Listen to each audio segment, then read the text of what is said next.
Okay, இந்த லெக்சரில் நம்ம என்ன பார்க்க போகிறோம்னா ஜஸ்ட்டு டைப் கேஸ்டிங்னா என்னங்கிறது பார்க்க போகிறோம். அதுக்கு முன்னாடி வேரியபிளோட ரூல்ஸ் பற்றி பார்க்க போகிறோம். ஓகேவா, நான் முடிஞ்ச அளவுக்கு சீக்கிரமாக சொல்ல ட்ரை பண்ணுறேன். ஏன்னா இது ரொம்பவே சிம்பிளான டாபிக் தான். ஓகேவா, ஸோ வேரியபிள் அப்படின்னா நம்ம அதை எப்படி டிக்ளேர் பண்ணுறதுங்கிறது நமக்கு தெரியும் இல்லையா. ஸோ ஃபஸ்ட்டு நம்ம அதுக்கான டேட்டா டைப்பையும் அதுக்கப்புறம் அந்த வேரியபிளோட நேமையும் கொடுப்போம்.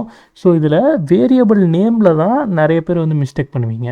ஸோ வேரியபிள் நேம் எப்படி நம்ம டிக்ளேர் பண்ணுறது அப்படிங்கிறது நம்ம இப்போ முக்கியமாக பார்க்கணும். ஓகேவா, ஸோ அந்த ரூல்ஸ் பற்றி நம்ம பார்க்கலாம். ஸோ ஃபஸ்ட்டு வேரியபிளோட நேம் எப்படிலாம் கொடுக்கலாம் அப்படின்னா, எனி ஆல்ஃபபெட்ஸில் உங்களுக்கு எந்த நேம் வேணாலும் கொடுக்கலாம், எப்படி வேணாலும் கொடுக்கலாம், அது ஒன்றும் பிரச்சனையே கிடையாது.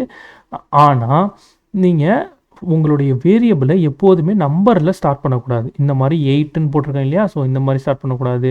ஸோ இந்த மாதிரி நம்பர்ஸில் நீங்கள் ஸ்டார்ட் பண்ணிங்கன்னா உங்களுக்கு அந்த வேரியபிள் ஒர்க் ஆகாது, அதாவது எரர் வரும். ஓகேவா, ஸோ அதனால் எப்போதுமே ஆல்ஃபபெட்ஸில் ஸ்டார்ட் பண்ணுங்கள். அதுக்கப்புறம் நீங்கள் நம்பர் வேணால் யூஸ் பண்ணிக்கலாம். ஓகேவா, புரியுதா உங்களுக்கு?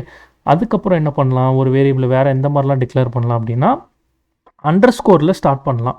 அண்டர்ஸ்கோரில் ஸ்டார்ட் பண்ணி கூட அதுக்கப்புறம் நீங்கள் நம்பர் யூஸ் பண்ணலாம். அதேமாரி அண்டர்ஸ்கோர் ஸ்டார்ட் பண்ணதுக்கப்புறம் நீங்கள் ஏதோ எந்த ஆல்ஃபபெட்ஸ் வேணாலும் யூஸ் பண்ணி நீங்கள் ஒரு வேரியபிள் க்ரியேட் பண்ணிக்கலாம். ஓகேவா, ஸோ வேரியபிளில் உங்கள் நேம் கூட கொடுத்துக்கலாம், எந்த மாதிரி வேணாலும் நீங்கள் வந்து கொடுத்துக்கலாம். ஓகேவா, ஸோ இப்போ நான் என்னோடய நேம் கொடுத்துருக்கேன். அதேமாரி உங்களுக்கு வேரியபிளை பொறுத்தளவில் உங்கள் இஷ்டம் தான், எப்படி வேணால் கொடுக்கலாம். பட் அதுக்கான சர்டைன் ரூல்ஸ் இருக்குது எப்படி டிக்ளேர் பண்ணணும்னு. இப்போ சொன்ன மாதிரி நம்பரில் ஸ்டார்ட் பண்ணக்கூடாது.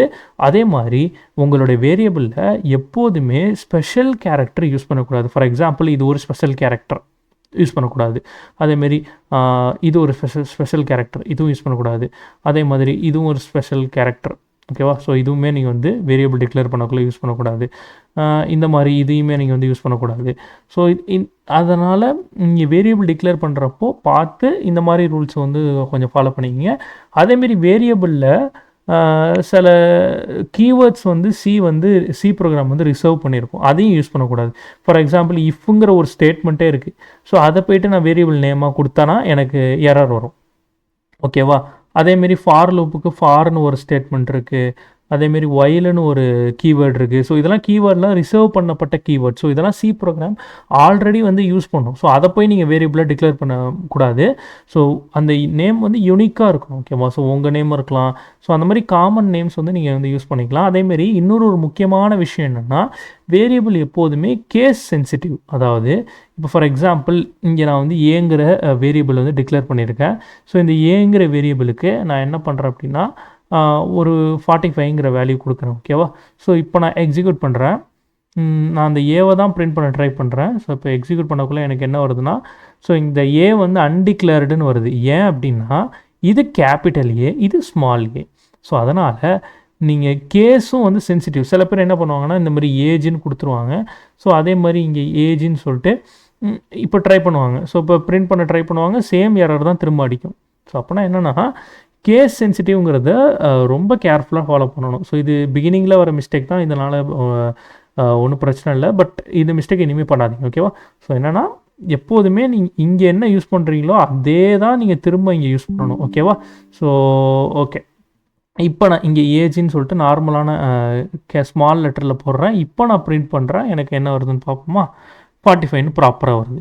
ஸோ இதெல்லாம் தான் வேரியபிளுடைய ரூல்ஸ். ஓகேவா, ஸோ இந்த மாதிரி தான் நீங்கள் வந்து ஃபாலோ பண்ணணும் ஒரு வேரியபிள் க்ரியேட் பண்ணுறப்ப.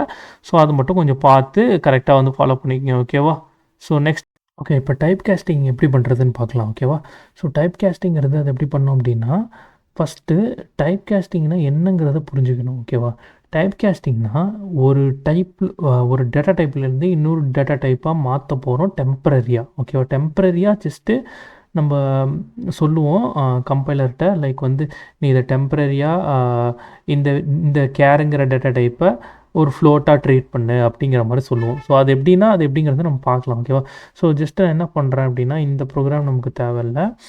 நான் இப்போ என்ன பண்ண போகிறேன்னா, ஒரு 2 வேரியபிள் வந்து க்ரியேட் பண்ண போகிறேன். ஆக்சுவலாக நான் 3ஆகவே வந்து க்ரியேட் பண்ணிக்கிறேன். என்ன பண்ண போகிறேன்னா, ஒரு நார்மலான டிவிஷன் வந்து பண்ண போகிறோம். ஓகேவா, ஸோ அதை எப்படி பண்ணலாம் அப்படின்னா, ஏ இஸ் ஈக்குவல் டு 7ன்னு ஒரு வேரியபிளும், தென் என்ன பண்ணுறேன் அப்படின்னா, பிங்கிறதும் ஒரு வேரியபிள் க்ரியேட் பண்ணிக்கிறேன். பிங்கிற வேரியபிளுக்கு 2ங்கிற வேல்யூ கொடுத்துட்டேன். ஓகேவா? ஸோ இப்போ நான் 2 வேரியபிள் க்ரியேட் பண்ணியிருக்கேன். இப்போ இந்த ஏவையும் பியும் டிவைட் பண்ணி நான் ஒரு இதில் ஸ்டோர் பண்ணி நான் அவுட்புட் பார்க்கணும். ஓகேவா? ஸோ அதுக்கு நான் ஃப்ளோட்டுங்கிற ஒரு டேட்டா டைப்பில் என்ன ஸ்டோர் பண்ண போகிறோம் அப்படின்னா சிங்கிற ஒரு இதை வந்து ஸ்டோர் பண்ண போகிறேன்.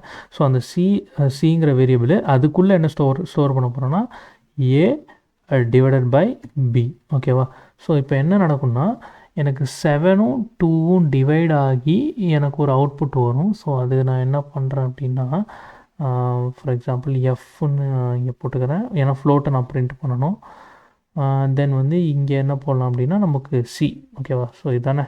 ஸோ இப்போ நம்ம எக்ஸிக்யூட் பண்ணி பார்ப்போம் நமக்கு என்ன அவுட்புட் வருது அப்படின்னு பார்க்கலாம்.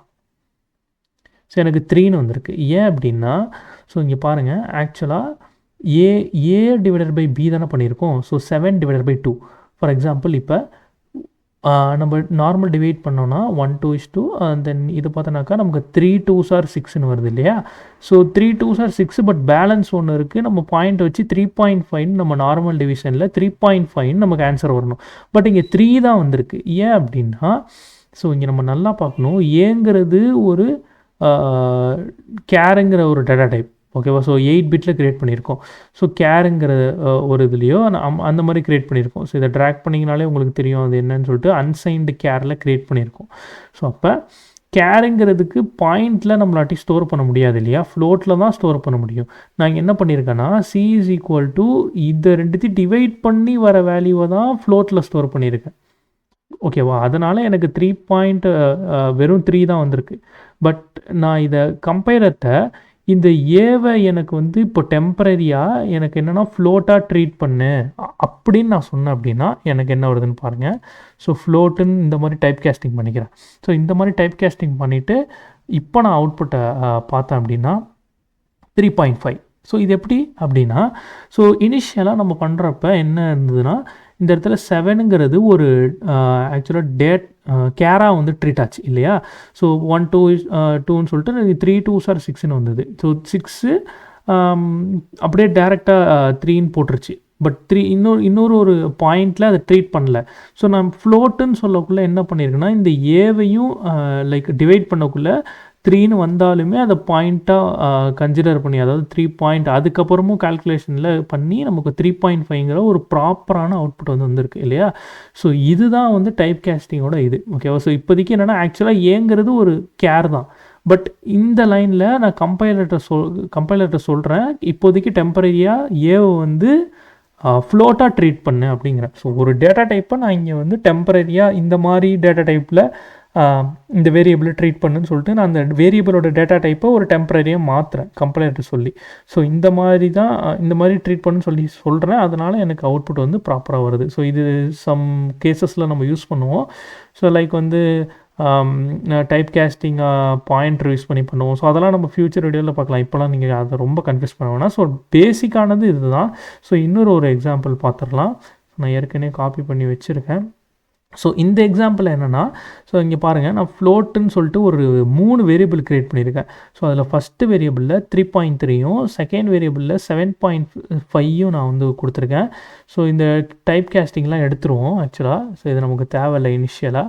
ஸோ டைப் கேஸ்டிங் இல்லாமல் நமக்கு என்ன அவுட்புட் வரும் அப்படின்னா ஸோ ஃபஸ்ட்டு 3.3யும் 7.5யும் ஆட் பண்ணால் நமக்கு பாயிண்டில் சம் வேல்யூ நமக்கு வந்து அவுட்புட்டில் வரப்போகுது. ஸோ அது ரெண்டும் சம் ஆகி வரும் இல்லையா? ஸோ அதை பார்க்கலாம். ஸோ 10.8. ஸோ இது ரெண்டுத்தையும் ஆட் பண்ணால் 10.8. பட் எனக்கு இந்த அளவுக்கு அக்யூரேட்லாம் இப்போதைக்கு வேண்டாம். என்னென்னா எனக்கு 3யும் 7யும் ஆட் பண்ணி எனக்கு 10ன்னு சொன்னால் போதும். இந்த பாயிண்ட் வேல்யூலாம் எனக்கு கன்சிடரே பண்ணிக்க வேணாம். அப்படிங்கிறப்போ நான் இப்போ என்ன சொல்லணும்னா கம்பைலர்கிட்ட இதை வந்து எனக்கு வந்து கேராக ட்ரீட் பண்ணு, எனக்கு வந்து ஃப்ளோட்டாக ட்ரீட் பண்ண வேணாம், ஜஸ்ட்டு வந்து கேராக ட்ரீட் பண்ணு அப்படின்னு நான் சொல்கிறேன். ஸோ இந்த மாதிரி சொன்னேன் அப்படின்னா எனக்கு என்ன அவுட்புட் வருதுன்னு பார்ப்போம். இப்போ எனக்கு 10.0, அதாவது 3யும் 7யும் மட்டும் ஆட் பண்ணி எனக்கு 10ன்னு வந்திருக்கு. ஓகேவா? ஸோ இந்த பாயிண்ட்டுக்கு அப்புறம் உள்ள வேல்யூவெல்லாம் இது நெக்லெக்ட் பண்ணிடுச்சு. ஸோ அப்படின்னா நம்ம இந்த கிட்ட, அதாவது இந்த லைனில் என்ன சொல்கிறோம் அப்படின்னா ஏங்கிறது ஃப்ளோட்டு தான். பட் இப்போதைக்கு இதை கேராக வந்து ட்ரீட் பண்ணு அப்படிங்கிற மாதிரி இந்த மாதிரி ப்ராக்கெட்டில் அந்த வேரியபிளுக்கு முன்னாடி அந்த நம்ம ஒரு டேட்டா டைப் கொடுத்தோம் அப்படின்னா டெம்பரரியாக இந்த வேரியபிளுக்கு இந்த டேட்டா டைப்பை அசைன் பண்ணி நமக்கு ஒரு அவுட்புட்டை நம்ம வேணுங்கிற மாதிரி எடுத்துக்கலாம். ஓகேவா? ஸோ இப்படி தான் டைப் கேஸ்டிங் பண்ணணும். இது ஒரு சிம்பிளான டைப் கேஸ்டிங் தான் இப்போ நம்ம பார்த்துருக்கிறது. ஸோ வரக்கூடிய லெக்சர்ஸில் நம்ம டைப் கேஸ்டிங் நம்ம எப்பப்போலாம் பண்ணுறோமோ அப்போதைக்கு உங்களுக்கு கன்ஃபியூஸ் ஆகிடக்கூடாதுன்னு சொல்லிட்டு தான் நான் இந்த மாதிரி பண்ணுறேன். ஸோ இன்னும் வரக்கூடிய இதில் வந்து நம்ம எப்படின்னா பாயிண்டர் யூஸ் பண்ணி டைப் கேஸ்ட் பண்ணுவோம். அந்த மாதிரி சில பல இன்ட்ரெஸ்டிங்கான இதெல்லாம் வரும். ஓகேவா? எம்பெடரில் அதெல்லாம் நிறையவே வரும். ஸோ அதை நம்ம பார்க்கலாம். ஸோ இப்போதைக்கு இதுதான் டைப் கேஸ்டிங் அப்படின்னாலும் வேரியபிளோட ரூல்ஸும் நம்ம இந்த லெக்சரில் கவர் பண்ணியிருக்கோம். ஸோ அடுத்த இன்ட்ரெஸ்டிங்கான ஒரு இதில் நம்ம பார்க்கலாம்.